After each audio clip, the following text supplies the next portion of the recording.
The classic Hollywood epic Lawrence of Arabia tells the story of Lawrence's adventures in the desert during World War I, specifically events such as the attack on Aqaba. Today on Radio Free History, we're going to take a deep dive not just into the events of that movie, but into the centuries of historical context surrounding that part of the world. Hope you enjoy it. So I was talking to one of my Arab merchants a little while ago, and he was complaining bitterly about a certain geopolitical conflict in the Middle East. One that we could get deranked for mentioning. Yeah, so we're just, you know the one. Anyway, but I asked him, I was like, look, you're very upset about this, but the Syrian war had been going on for 10 years at that point, and there'd been lots of slaughter of Arabs, and why haven't you ever brought that up? And he looks at me and he goes, no, I'm Shia. I support that slaughter. And I realized, looking at him, that the gulf between the way that he saw the world and the way I saw the world was almost insurmountable. And to tell you the story of T.E. Lawrence, I've got to tell you why the gulf between our two worlds is so big. And that opens a huge can of worms. But before we get into Lawrence, we got to kind of ruminate on Arab history and culture. Now, we all know that last time, this was the last time this was a self-ruling group of people was Babylon. It's been a succession of kind of overlords until the 20th century, when they've had like Arab overlords, with the exception of the Caliphate. Now, you might say, religion ruined this region, but the golden age of Islam, happened, when Europe was in the Dark Ages. Credit where it's due. There was a library captured in northern Spain during the Reconquista that ended up contributing to the, it gave the Scholastic movement. Yeah, the Scholastic movement. It gave, the Dark Age Europe. It gave them back access to the writing of the ancient Greeks. And that became very, very influential, and it set a lot of things in motion. It culminated with the Reformation and the Renaissance. Now, how did they go from the center of science, the center of enlightenment, the technologically the most advanced people in the world in the year 1000 to what we see now, and what this kind of conquered people that have been ruled by a succession of overlords, and have a lot of trouble assimilating to other places that they go. And but anyway, why did this happen? First thing I got to talk about is the attitude towards authority in Arab culture. You contrast this with the West, especially the Americans. It's like authority is to be disdained. There's the anti-hero who defies authority is like the rebel is something very ingrained in our culture. In all of Asia, it is not. This is I'm not going to pick on the Arab peoples. This is a problem in Russia. This is a problem in China. Do you want to be the one smartass on the rice paddy in Vietnam? No, you don't. The nail that stands up is hammered down. So you don't challenge authority. That makes you a bad person doing that in most of these cultures. There's a reverence for authority, and authority is very top down. You have no input into authority. Whether it be religious authority, whether it be the patriarch of your clan, he has basically absolute control. There was no Magna Carta in this part of the world. There was, and more importantly, in a way, there was never really a secular authority. There was never a separate church and state ever at any point. Not, forget separation. There's never a separate entity because of the way it worked kind of post caliphate. It had to be ruled by somebody claiming religious authority, and the religious authority again is absolute because there wasn't really a reformation. You can say the Sunni and Shia, but really, if you look into that conflict, it was a war, and the people never ended up with two distinct authorities out of it. They just ended up with, okay, well, tribe A is killing tribe B, business as usual. Yep. We really don't like them now, but let me guess, the tribe you hate the most is the next one over. Yeah, How did you know? Yeah, and if And they'll fight inside the tribe if deprived of other enemies. My buddy, who was a policeman in Baghdad, used to talk about, like, you know, intra-tribe. Like, this is fights between cousins that would involve AK-47s and RPGs. Yeah. So I'm like, "What'd you do?" He was like, "Well, we waited for it to be over, then we cleaned it up." Like, what are you gonna do? Like, so it goes. Yeah, basically. I was like, "What's this kind of stuff over?" It's like, "Oh, I don't like the way you looked at my sister. I don't like the..." It's like, "Homie, your sister's in a burqa. Relax. It's okay. What's he doing?" Anyway, so that's to contrast with the West. For a lot of very complex historical reasons, we see authority very, very differently, and we have a concept of authority outside of a religious autocracy. Because, you know, theocracies don't work in terms of, like, you know, you're not usually a parliament. I know Iran has a parliament, but there's not that process. Well, I've heard that you never really had a lot of Islamic extremism during the Ottoman Empire because the Ottoman Sultan was the head on earth of Islam, full stop. Well, and the Ottomans had ways of suppressing dissent. What the Ottomans would do when there was an uprising is they would go into whatever village was was not behaving, and they would set it on fire. And then they would essay all the women and girls in front of the men, and then they'd throw them into the burning village to die. And then they'd kill all of the men except one, who they would then send about to tell the story of what happens when you step out of line. This is authority. Like, even my Slavic side of my family, right? My grandparents on my Slavic side, they just took it as like as a rock falls. If you challenge authority, you're going to get killed. Mm-hmm. It's just, what do you think? Like, I remember talking to my baba about Putin, and she was like, "I really like him," and I was like, "Well, he's really ending democracy, and and he's killing these people." And she goes, "Well, what do you think happens to people who challenge the czar?" Like, that's just you talk about the former podcast. You brought up a great point that encapsulates this: the difference between Henry VIII and Ivan the Terrible. Yep. Henry VIII, he brought a lot of change. There was a move towards kind of a separation of powers, a more diverse way of decision making. And then you had Ivan the Terrible, this is a part of the world where if you're terrible, normally they call you the Great. And he was Ivan the Terrible. So think about how many Gopniks he had to slaughter in cold blood to get that title. And he just said, "My way or the highway, and if you have any problem with that, not only am I going to kill you, I'm going to kill your whole family.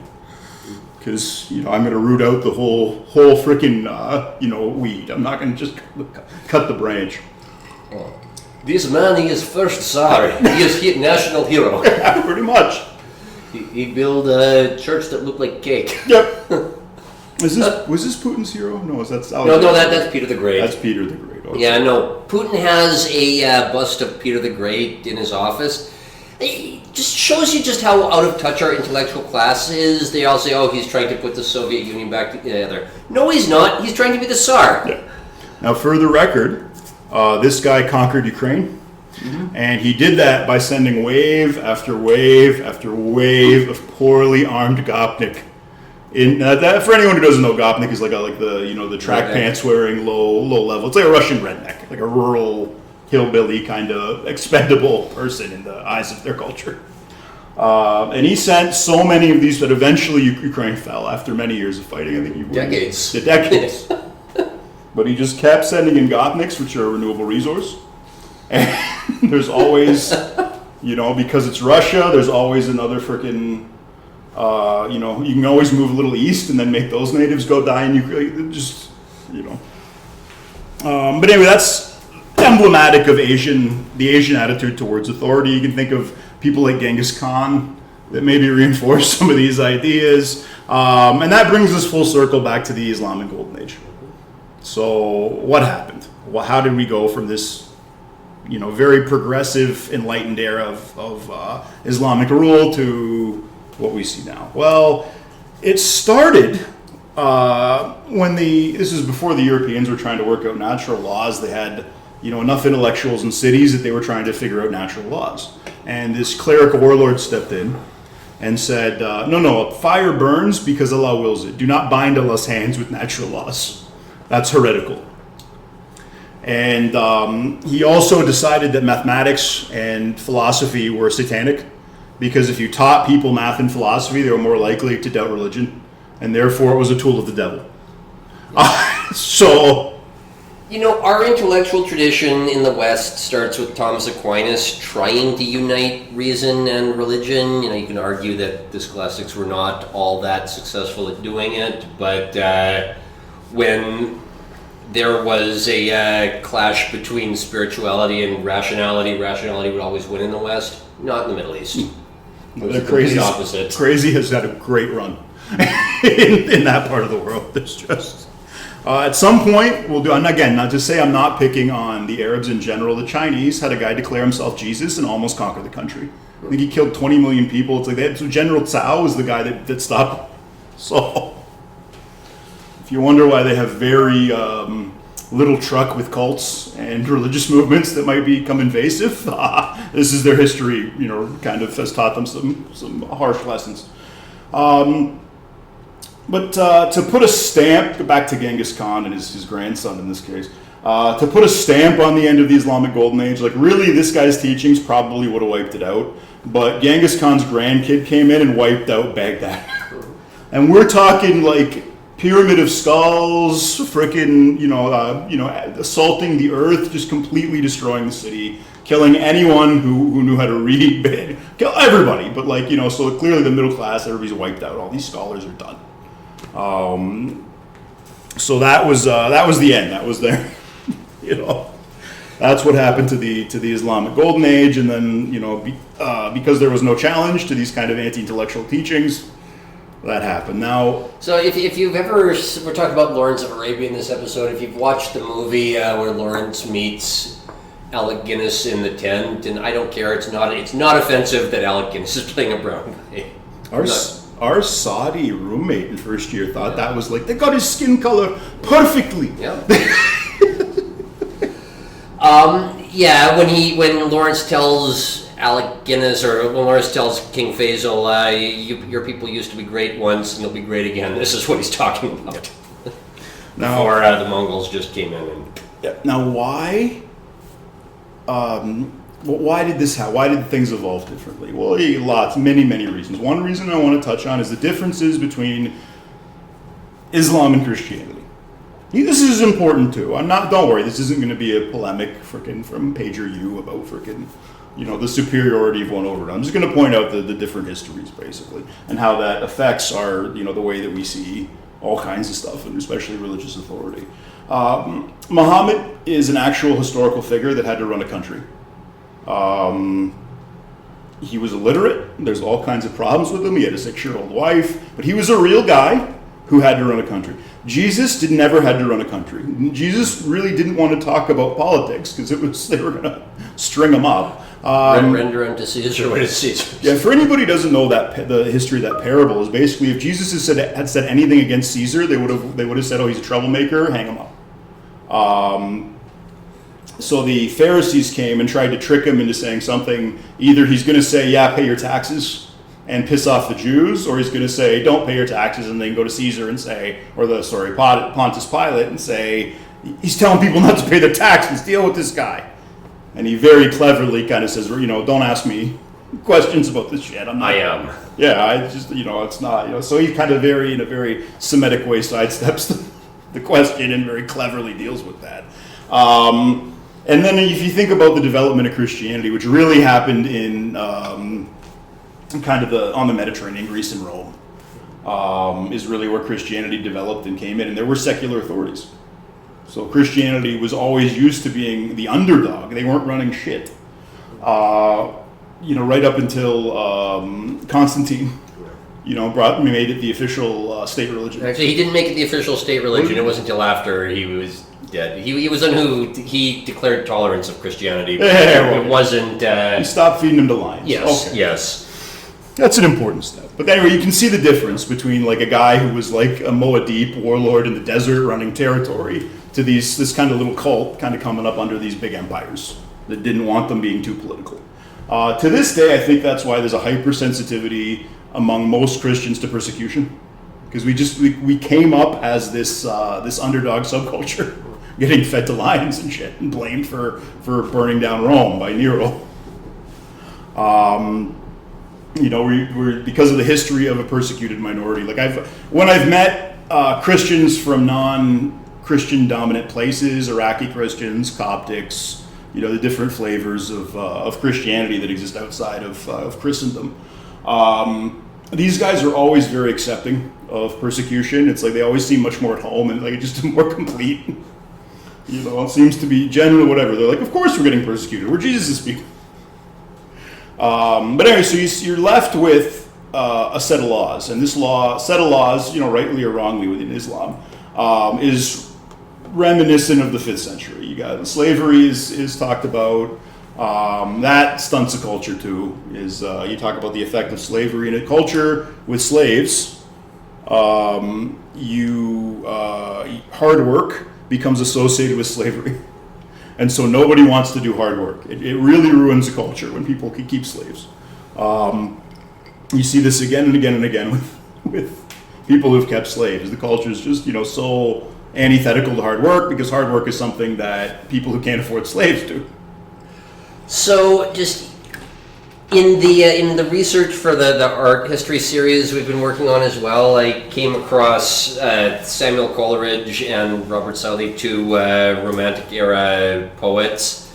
They had this idea for a utopian society that they were going to move to America and set up, but it fell apart before they even got on the boat. You know why? Why? Because one of them wanted to bring a slave home. There we go. Yeah. Who will till the field? The slaves. Yep. So it's a reference to an old Greek play. Anyway. About women entering politics. Yeah. Basically, they go to this female politician, and she says, "I've constructed the perfect society where everyone will be equal." And the other character says, "Well, who will till the fields?" And she says, "The slaves." So goes to show you, you think of the out of touch champagne socialist, like that's an old ass trope. Now, this brings us back. So you got somewhat less because Muhammad actually ruled a caliphate. He had to make pronouncements about everything. There's a lot of ambiguity in Christianity because he wasn't allowed to make pronouncements. They weren't running their own system. They weren't running the societies they were in for the most part in the formative years. But yeah, you got all these rules: how to cut your beard. I'm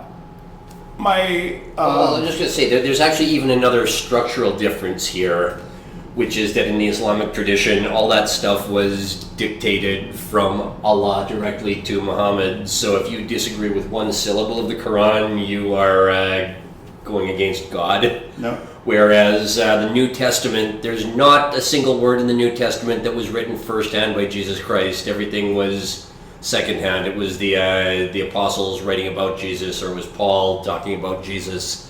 So if you think something's open to ambiguity in the New Testament, you're not technically disagreeing with Jesus.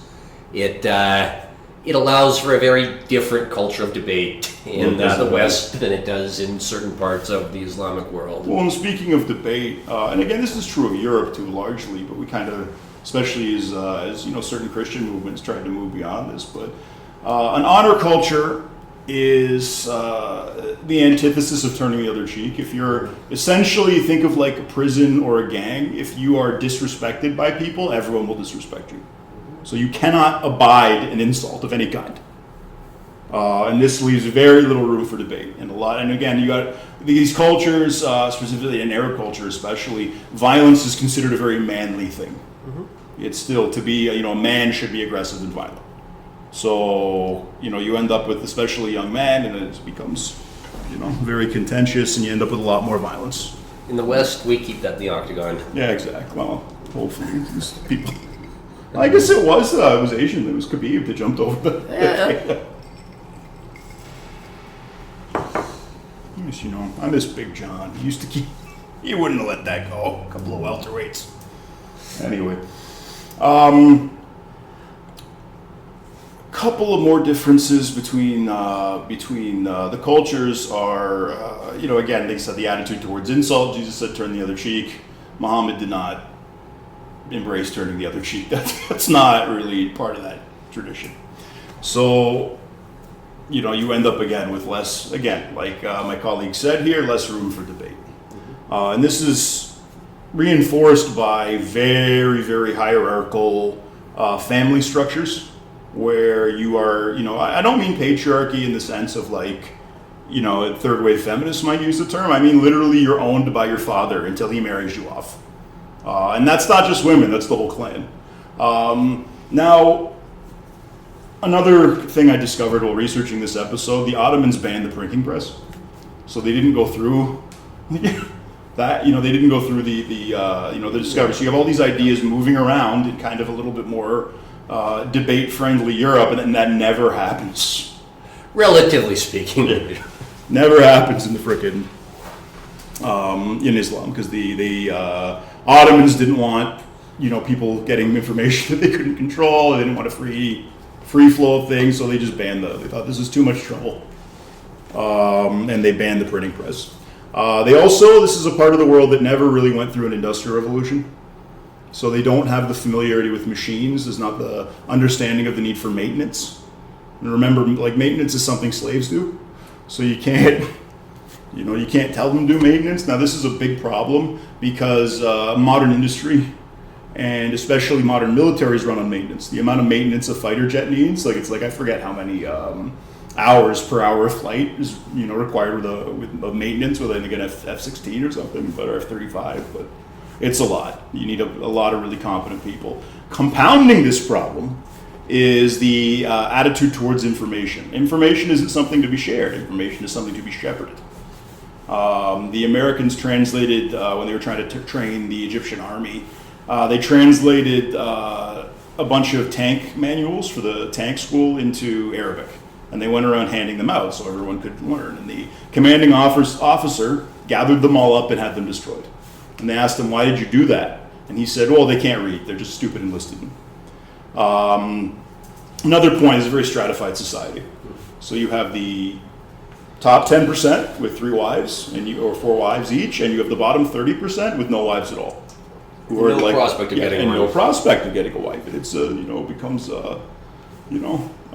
scandalous. If you're curious why there's always a subset of that population willing to die for the promise of some kind of sexual release in the afterlife, that's part of it. Is you have this bottom third of bottom 30% of this freaking population that's just doomed to die alone.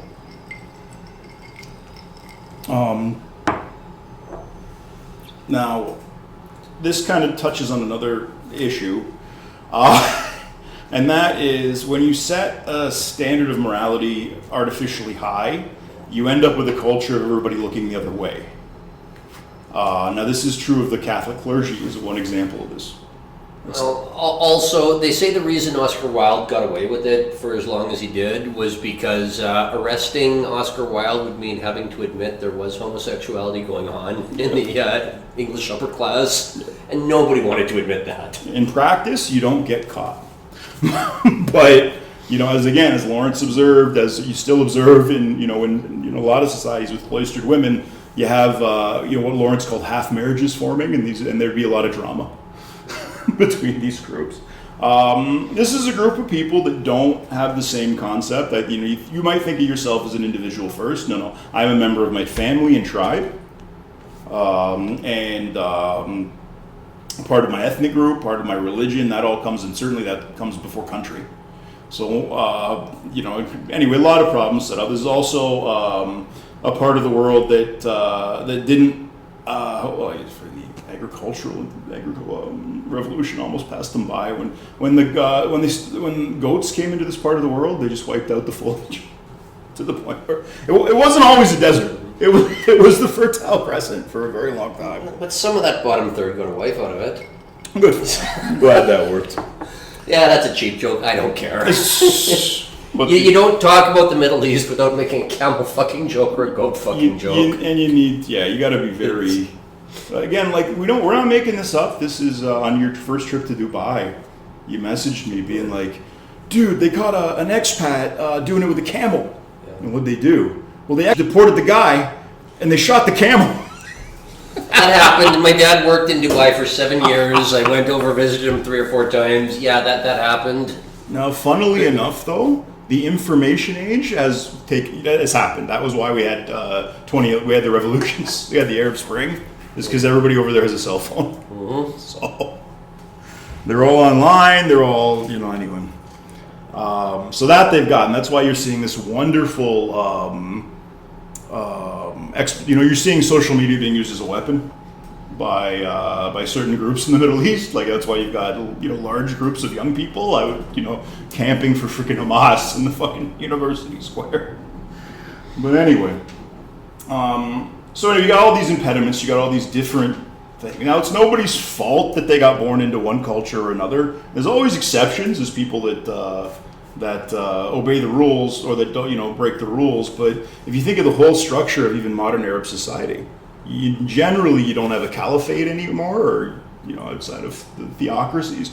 But the power is still top down. These aren't democracies. You can, and no, quite the opposite. Yeah. And, that means that showing yourself a critical thinker, showing yourself somebody who takes initiative, showing that you have a brain in your head, that can be very dangerous. You can then become a threat to the people above you. So the culture has that in mind at all times. Is don't make your boss think you can do his job. And if I learn something, don't tell anyone, because I'm now more valuable. Because I know something that the others don't. So an American tank crew, for example, they all know each other's jobs, so if there's an injury, they can jump in. Never happens in an Arab tank crew. They all know the loader loads, the driver drives, and if somebody gets hurt, nobody can do anybody else's There's job. never going to be a Yemeni aircraft carrier. And no one does maintenance on anything. So it's very, very difficult. You see a lot of impediments to... the banking. I got to talk about banking, right? We did an episode on the banking system and how important that was to European development and Western development. Muhammad didn't want his people screwing each other over with usurious loans, so he banned the charging of interest. Now that sounds great until you realize, how the hell do I get a loan for anything if nobody can charge interest? There's ways that they kind of work around this, but even to this day, it's much more difficult to get money to start a business in that part of the world. The banking system is, not set up in a way to be halal, and not in a way to be effective. Now, there's a group of people in that part of the world that are very, very good at banking, and that have no problem charging interest. Mm-hmm. So I don't understand. You think that this would be... You think they'd work this out? It's the same group of people that got the West going. Listen to that episode, guys. Yeah, I didn't really like that one. It's a good one. I'm proud of that one. Me too. Anyway, on to a little bit. I've set the tone. I got to tell you a little bit about the culture, what's going on in the Middle East, because again, this is a problem, because you got World War I going on. This is all happening. Everything I'm about to tell you is happening in the shadow of World War I. So you have everybody's relatives all throughout this story dying in France. Lawrence loses brothers. Everyone's dying in France. So that's the focus. What they're doing out here is not critical. Don't think it's critical. This is an afterthought of an afterthought. What they sent Lawrence to do. But I got to start. You got World War I going on, and all of a sudden we need this thing called oil. So all of a sudden this part of the world that wasn't terribly important before is super freaking important if you want to run a war machine. And that runs, anyway, I'll tell you a little bit about that in a minute. First, I want to tell you about Lawrence's history. I sometimes say we're not going to be breaking any stereotypes. We're maybe, in this case, also not going to be breaking a ton of stereotypes. So, at least for a time, Lawrence's Wikipedia page called him an asexual. I'm going to say that stereotype is going to be, or that myth is going to be shattered by this. So I checked that. They do kind of a sleight of hand. They start by saying some of Lawrence's friends thought he was asexual, and then they get into the gay BDSM that he was into. And all this suspected, young Arab lovers. Of all the details they made sure to put in the movie, that one made it. Yeah, he really had the 2 little slave boys. Yeah. And when he was in Egypt, he had a servant that he dedicated his book to, and he used to chisel him naked in sandstone, and he brought him home to meet his family. So I'm sure this was just an assistant, a well-loved, hired hand or whatever. But Lawrence is born a bastard. His father had run off with the maid, and he was a product of this union. So he, discovered he was a bastard. This was a big deal back then. This is before society had completely freaking imploded. Well, you're married to an Indian family. They're terrified of men running off with the maid. Yeah, that's it. This is a common problem, with help.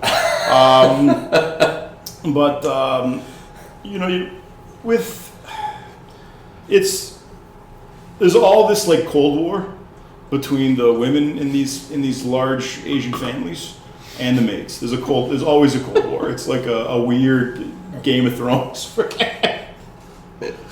And they're always worried that the husband might run off with it. It's a whole drama. They call it maid drama. It's a whole thing. But yeah, you don't get just left. You get like left for the maid. And a lot of these, in some of my family's good, but it happens sometimes in some of these circles. But in Lawrence's family. Yeah, but in Lawrence's family, amen.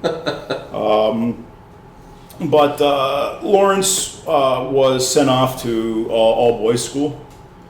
Christopher Hitchens said, "Don't believe everything you hear or you read about British all boys schools, but don't disbelieve it either." I'm willing to bet he was the belle of the ball. At this, he's little, blue-eyed, kind of, fine-featured dude. I think, he probably was able to, he'd be a queen bee if he'd been in jail. He was teacher's pet. Well, when he ended up in Oxford, he ended up in Jesus College in Oxford, and he studied archaeology, and he ended up an archaeologist in Ottoman Syria. And in that part of the world, you use the local Arabs to do your digging in your archaeological sites and haul the artifacts back. And he learned Arabic, and he was learned enough about their culture and their tribes to be able to mediate disputes. And because they knew he didn't have a tribal affiliation, people would come to him from all over Syria to get their disputes resolved, because they knew he'd be an impartial judge. So he was like the King Solomon. Yes, but he did essentially miracles, because he knew basic first aid, and the medicine practiced at that time by the Arab tribes was very, very primitive and superstitious. So stuff like, okay, you've got an infection, we're going to cut a hole in your leg, and a young boy is going to pee in the hole. This is what one of the things that they did. They would rub, Lawrence would have to be like, no, don't rub camel dung on the wound. It's not antiseptic. But this was better, because he was, even if he didn't help, he at least told them not to to make it worse. This was kind of a weird skill. Nobody cared. He's obsessed with the Crusades. That was his specialty. And then all of a sudden, Britain and France end up at war. And the Ottomans take the side of the Turks at that point, take the side of the Central Powers and start pumping oil. So now, but there's an Arab rebellion. Why is there an Arab rebellion? Well, the Young Turks had come to power. And they were doing things. They were building infrastructure that really upset the Arabs. They built a train to Mecca. Yeah. Also, when we say Young Turks, we don't mean like Cenk Uygur and his dipstick fucking nephew. Well, and his what's her name? Anna Kasparian, his Armenian. Yeah, he had a little Armenian, and he got the Armenians to say there was no Armenian genocide. Carried out by the Young Turks. Yeah, this was the group did that. We're going to get to that. Don't worry. But if you don't like genocide, this is not a story for you, because it just seems to be what they do to celebrate a victory over there. Right to the modern conflict in Syria. It's just we promise we will not kill the Alawites 2 days later. We're going to kill all the Alawites are being massacred.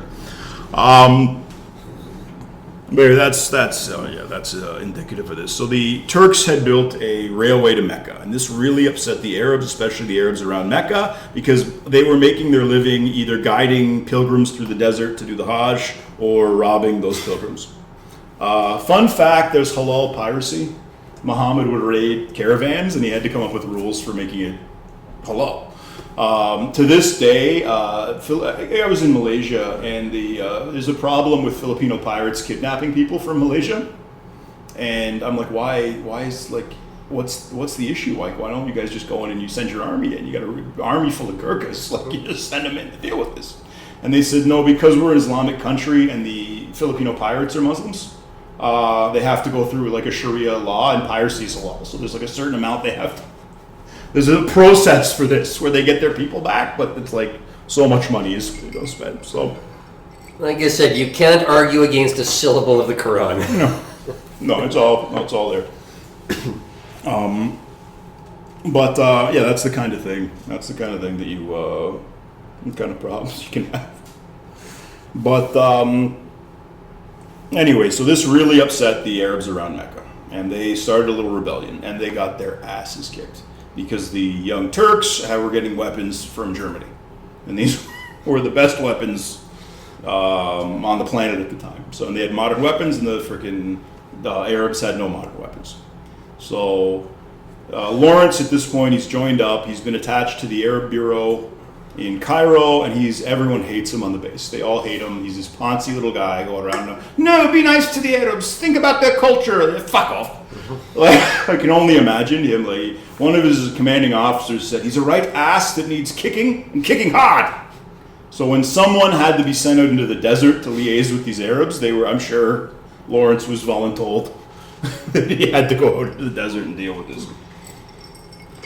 So they send an envoy out in the form of Lawrence to deal with King Faisal and the Arab rebels. Now, at no point is there more than about 3,000 Arabs fighting in this force. It's a very small number of them that ever, just call this an Arab uprising. It's a misnomer. This is like a few tribes kicked off. Or as we call it in the modern world, Wednesday. Yeah, basically. But they kicked off, and the Ottomans were dealing with. The Ottomans had a few airplanes. The Ottomans had artillery at this point.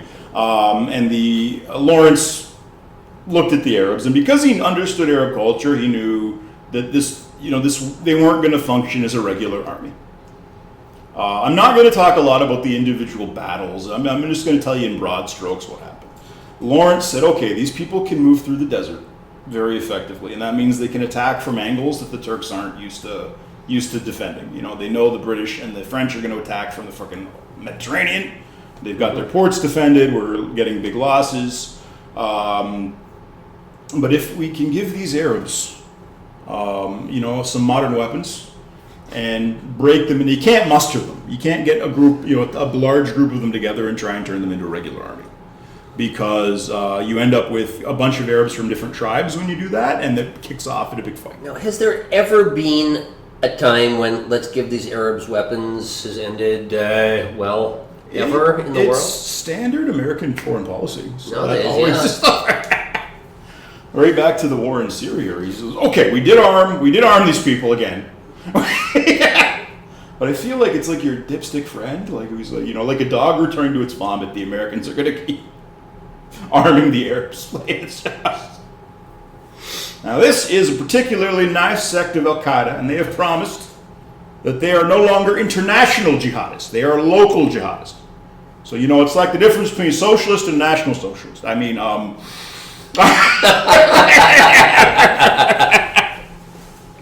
anyway, let's talk about the Ba'athist movement a little bit, but talk about Arab National Socialism. And the Arab, by the way, the government of Iraq did side with Hitler. This is later, but Rashid Ali took the side of Hitler. Similar opinions on the Jews, I think. Yeah, and they love a strong man. This makes sense. I understand this. He's going to kill everyone who disagrees with him. This is great. So you can't muster them. They will never be a regular army. They still really can't be a regular army. We're going to discuss why. But if you break them into these small tribal groups and you send them out with explosives and modern weapons, they will happily destroy all the infrastructure in a country. And then you can't supply an army. And you run out of bullets, and And again, the Turks also, they had to redeploy all of their troops and all of their defenses to cover all of this land that the Arabs can travel through that nobody else can. The Germans write symphonies, the Russians have their ballet dancers, the Arabs destroy infrastructure. They're really good at it. I guess I'm a product of freaking 9/11. I guess I got a front row seat my freaking last year of high school for some of that talent to go to fucking being 19 of them. Yeah, Jesus. But again, small tribal groups. Why? This is the same playbook. This playbook that Lawrence put together is like, guys, don't fight like a regular army. You're gonna be win a war without any battles. You're just gonna destroy the infrastructure and make life so miserable for everybody with sneak attacks and booby traps that they can't run civilization, and they'll leave, and you'll be left to your own devices. Now, this is the strategy after the Arabs successfully used it. This was a strategy employed in Vietnam. This is a strategy employed in Afghanistan. This is a strategy employed by Castro and Che Guevara. Northern Ireland. Sinn Féin. Yeah. All these, what you call asymmetric warfare, Lawrence basically invents it. He couples modern weapons and guerrilla tactics. And that was the Faustian bargain. And that was the Pandora's box that we're still dealing with today. You are paying more right now for anything you're buying, because some Arabs in Yemen figured out they could tape dynamite to a toy plane and have a chance of firing, crashing that. We have 2 carrier groups dealing with it. Hopefully they're just dealing with that. I don't know. There's been some rumors today. They might be up to something. But, he didn't teach them how to win. He taught them how to destroy civilization. And, that's the playbook. That's what we're still dealing with. This is why this is the playbook used in Iraq. This was to make the occupation a shit show. But they we'll get to Iraq in a minute. But so they're left here. Now, there's a big conference at the end of the war. The British and the French, they've already agreed how they're going to divide the land up. They've got the Sykes-Picot agreement was signed before they even won. But the Arabs end up getting a seat at the table, and so does the nascent Zionist movement. And they ask the Arabs, guys, what do you think of the Zionist movement? They say, this is great. The Jews are welcome in our lands anywhere they go. And we have no problem with European Jews coming to the Middle East. That's great. They figured that they would They figured they'd help stimulate the economy. And they also figured that this would get America on side because they think America's run by a cabal of Jews, which we all know is just complete nonsense. And you're a bad person for even thinking that. Complete nonsense in 1917.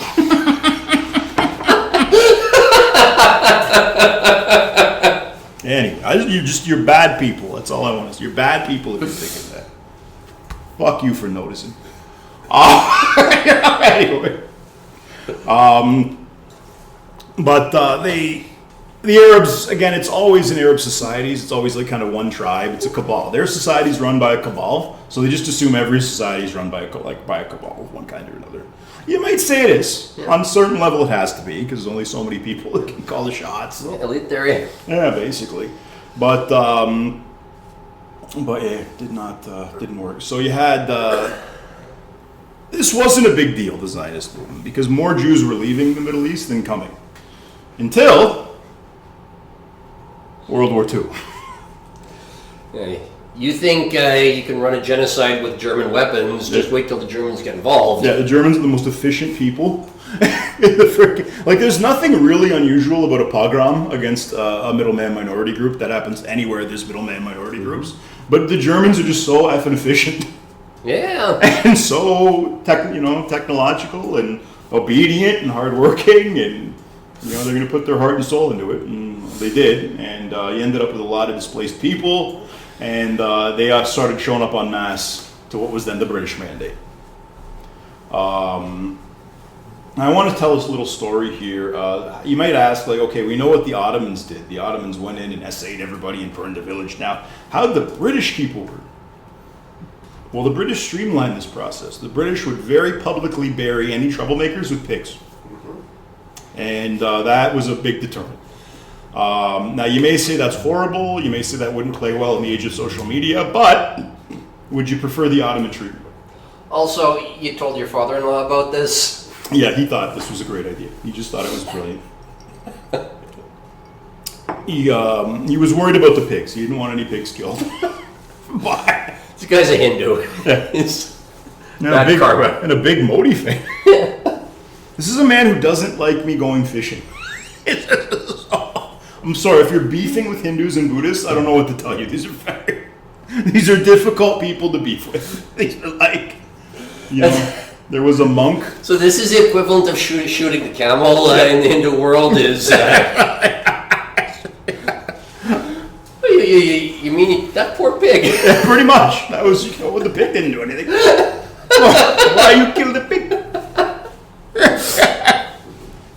But, anyway, it's an interesting moral question. Is it better to use horrific, overwhelming force? Is it better to just kind of hack the religion? Just like hack the local culture?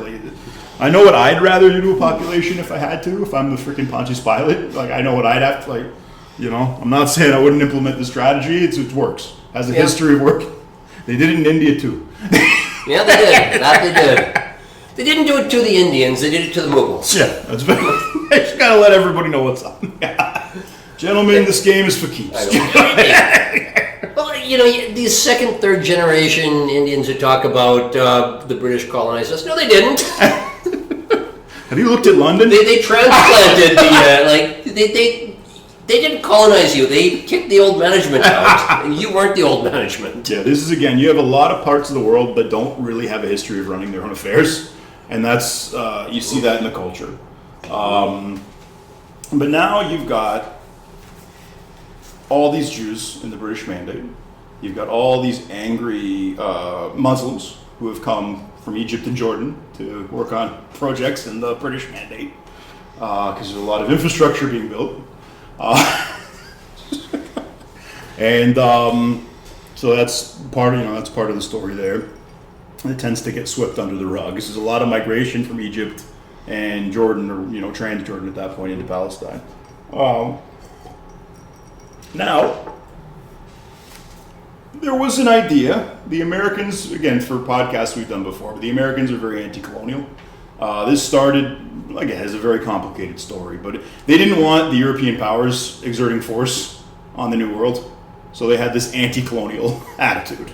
And again, they started as a colony. They had this fuck the British attitude. Arguably it's in their DNA. So when the World War II ended, they basically made everybody give up their empires. And one of the consequences of this is you now have, I think, 800,000 Jews, less than 1 million Jews, in the British Mandate, surrounded by millions upon millions upon millions of angry Arabs. A war kicks off. Jews win. It's also, it's not yada yada over the fact that a lot of these Jews were terrorists. You're gonna break a few eggs to make that up. It's the Middle East. Look. The British buried people with pigs. The Jews were run by a bunch of terrorists. It was the 40s. Call it a government in exile. And this is a bunch of guys who just either been through the Holocaust or escaped Russia. I can only imagine what these people were like. That would be interesting to go back and read some of the stories of these people. But how the hell did that happen? How do you have this tiny group of people kick the ass of this huge group of numerically superior people who on paper have more weapons and soldiers? And this comes down to, again, a lot of things, but you have Jewish culture built on a decentralization of authority. To a point. I think it was Abraham who said, a prophet has no honor in his own house. Kind of implies that he's debating with his wives. Again, because they're coming up and, I want to do this, Abraham, come on. Jacob hasn't been right since you circumcised him. What the hell? No, it was Isaac. Oh, Isaac. Isaac, Ishmael. God gave us some great news. We're the chosen people. But it's just one little thing he wants us to do. Can you imagine Dad comes home and is like, okay, guys, good news and bad news. Now, there's been a few. I'll give you some highlights. This is a long history of Israel winning battles that on paper they have no business winning. And this again doesn't, it comes back to Arab culture. Arab militaries are set up to protect tin pot dictators from their own populations. That's primarily the function of the military. And the force that does that well isn't necessarily going to fight a war well, especially when you consider the fact that power has to be very centralized for anyone to A, take it seriously, and B, the dictator only trusts so many people. So he only has so many freaking cousins to put in charge, and you end up with like 8 people in your entire fucking army that can make a call on anything. There was a military college in the Arab world, and the time the students met, like the college had to be approved by the Ministry of Defense. This is like when they were going to do like their tutorials. This had to be approved.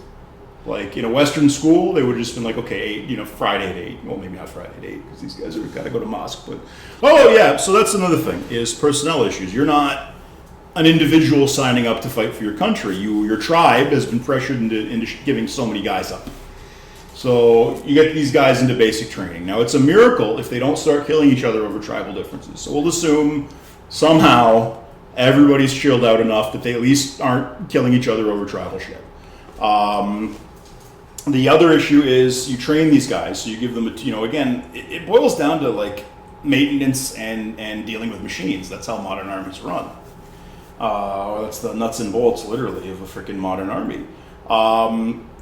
If you have guys who don't do maintenance because it's slave work, and you have, and again, you got a group of people who don't think of themselves as individuals. So you train a guy to do his job. You train him in how to assemble and disassemble an assault rifle. You train how to clean toilet, whatever. But you give him some technical training that he's going to need. All of a sudden, you get up one day and his kid is there. What happened? Well, my dad's the best date picker. They need him back. It's date season, but I'm here. I'm just as good. So now, boot camp is freaking a few weeks over, and you got a fresh recruit here. And it's just because of the way their culture works, that makes perfect sense. But because of the way armies work, you now have a guy who's not trained and just these fungible populations. Now another problem they have is when shit really kicks off, these people all have tribal loyalties to their own family's militia, basically. So as happened, this is not strictly Arabs, but in Afghanistan, they had the Afghan army. Well, guess what? When shit kicked off, all those guys had to go home and protect their village. So that left not a lot of troops to freaking stop the march on Kabul. But a couple of highlights, and this means also remember that Arabs, it's dangerous to show initiative. So Israel knows if they can cut off communications, the Arabs will be paralyzed.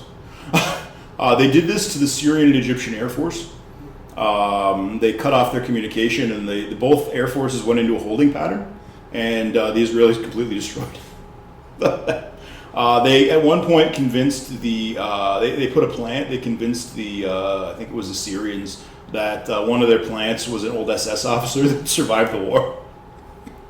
He comes in and he's like, "Oh, I'll train you how to kill them," and then he leaked the whole battle plan. Oh yeah, I think it was Lebanese, not Syrian. But is it Lebanese? I was one of these freaking countries. But anyway, that's leave it anyway. So this is what you're dealing with But anyway, an Israeli army, an American soldier, Ukrainian soldier, if they are cut off from their command, they're going to figure out what to do based on first principles. Not going to happen in an Arab army. Will not happen, because that's dangerous. Now your boss, even if you do the right thing, your boss now knows you can do his job. And you are going to have a problem, because you're now a threat to your boss. And that can be a real issue in these freaking places. Especially if your boss is from, because remember, this is a very stratified society, so the officers are from the higher strata, and the soldiers are from these 30% of guys who have no chance of getting a wife. That just, rounded up freaking Borat style. A couple other highlights. The Egyptians sent special forces in, and they were able to actually successfully get back into the Sinai. And then they just stood there. They didn't press their advantage because they didn't have a plan. They were like, okay, we're going to do this. And then they couldn't get, what do we do next? But nobody would press the initiative, and it allowed them to eventually get wiped out. This kind of thing happens again and again and again.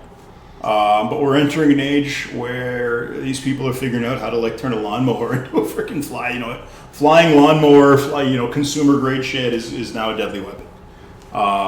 To where they can threaten international shipping, they can cause all kinds of problems. And again, thank you, Lawrence, for unleashing this freaking tactic on the world. Now, Lawrence kind of got lost a little bit. I want to talk a little bit about his personal life. His mother whipped him. This is what we call foreshadowing in the business. Yeah, his mother didn't do this to any of his siblings, but she would whip Lawrence and tell him he was special and he was going to redeem the family. At one point, he was out on patrol. He was captured by some Turks, and they whipped him and tortured him, and apparently it's like a 5-on-1 kind of non-consensual encounter here. And Lawrence's big issue was that he found he liked it. That was his, this is a direct quote from a letter that he wrote to the wife of the writer Shaw, George Bernard Shaw. It was horrible. I lost my bodily autonomy, but I was as a moth to its flame. So yeah, asexual, my ass. By the end, also, it's rumored that George Bernard Shaw never consummated his marriage to his wife, so it's rumored that Shaw might have had something in common as well. And just to round out the stereotypes, after the war, Lawrence gets a motorcycle, and he rides it like a maniac, and eventually dies on his motorcycle at a young age. Wait. Gays do reckless things that could have bodily... Well, especially in the 50s on a motorcycle. Like, he was like leather daddy guy. That's what I'm seeing. But they said, you're going to die if you keep riding this motorcycle this way. And he says, well, better that than to die in bed. So... Also, we found out from his personal correspondence that he was paying a Scottish corporal to whip him. Yeah, there we go. So, there was that, too. He told the guy that he was being blackmailed, and the blackmailer wanted him whipped. But the guy was like... fuck it. The guy was just very skeptical. You know, I'm Scottish, you're English, I get to perform damage on you, on your body. I'll take it. But that... anyway, but that's why you end up with this standoff. There's deeply embedded cultural issues that will... paralyze this entity, this cultural entity for the foreseeable future. But at the same time, the world is becoming much, much more point and click. War is much less. A suicide drone does not require a lot of maintenance. It's kind of a one-shot thing, and if you can train, that technology is not going anywhere. We just saw from Operation Spiderweb in Ukraine just how dangerous drones can be. You can imagine something horrible like that happening to an American military base or something, especially with those freaking drones that were flying over the bases not too long ago.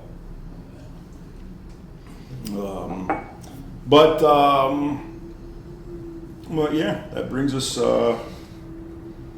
kind of full circle. And to complicate matters further, a lot of our fuel is under there. Like, we'll never live in a world where Saudi Arabia can't flood the oil market. We're always going to need oil. Everything from plastic to fertilizer is petroleum based. So even if everybody buys an electric car, if the poor orphans can mine enough cobalt in the Congo to get the electric cars up. We're going to build a bunch of windmills. What do you use to lubricate the wind turbines? Oh, petroleum. Oh, shit. So there's always going to be a need, for petroleum, even if we completely got rid of the car, or the internal combustion engine car, basically. So we're always going to be in a world where that's a very strategic thing, that Saudi Arabia can export a lot of oil very quickly. You might say, but Che, the Americans and the Russians may, export, put more or harvest more oil. And yes, but they also use a lot more, so they can't just at the drop of the hat export a ton of it. And this is a country that chopped up a journalist, a while back in the Turkish or in their embassy in Turkey. And this is a country where the Crown Prince is trying to build a city in a line right now. That's his current project. He's going to build this magical line city. Now, have you ever wondered why you don't see cities constructed along lines. It's because then everything is artificially much further apart than it needs to be. There's a reason we build cities in more or less circles, so everything can be as close as possible. Now, you might think this is horrible. You've got these, tactics, this modern weapons are getting more and easier and easier to use. They're getting more and more, it's getting easier and easier to hurt people, basically, with low-end technology. We've got, this is one of the few populations in the world that is, reproducing above replacement. This could be really, really, and all the resources and all those things. So you got this, and shipping routes and everything, right? This is going to be, you might say, F these people. Well, we're tied together. Our histories are tied together, and our frickin' world is tied together, and our economies are definitely frickin' tied together at this point. One of my buddies, when I was doing higher end security, I worked with a lot of guys that had been in, part of the control apparatus, part of the secret police and military of various Arab states that, and they had to leave after about 2011. They all found themselves, needing some access. But one of them was from Baghdad, and he'd been through the American invasion. And I said, "What happened?" And he said, "They lost it on the first day." I said, "What the hell? What do you mean?" And, he said, "Well, they didn't. They went into Baghdad, and the first thing that happened is there was a riot. So all the local sheikhs, they're watching this 1/3 lowest, ass end of their population rioting and looting government and destroying infrastructure, and they're saying these guys have lost credibility because they can't even maintain order. Look at this. We're trying to spread democracy." Wrong part of the world to spread democracy in, guys. No, not again. It's antithetical to their whole concept of authority. That's not. Yeah. That's not how things are done. We really undersell how special these weird churches that came over from England were. Democracy was tried a lot of different places in the New World, and it was a disaster everywhere but two. All right, give it time. Yeah. Give it a minute. Not every culture has the prerequisites. To give you just a very brief lesson on what I'm talking about here. These Protestant sects, they didn't want like a pope. They didn't want to have a leader. So, because that was too popish. So they ran their, essentially, councils of elders ran these churches. And this was like an early council. It was like a church council. So they had that democratic training, and they had that valuing of democracy and democratic process. And you know what? It lasted 3 generations before they had the halfway covenant. 3. So there you go. So a couple of takeaways from this. Cultures can change. There might be hope. But cultures usually don't change. Usually it's just... Yeah, I'm not going to be putting my money on that. No, that's not a winning bet. That would be what they call a long shot, Hail Mary kind of bet.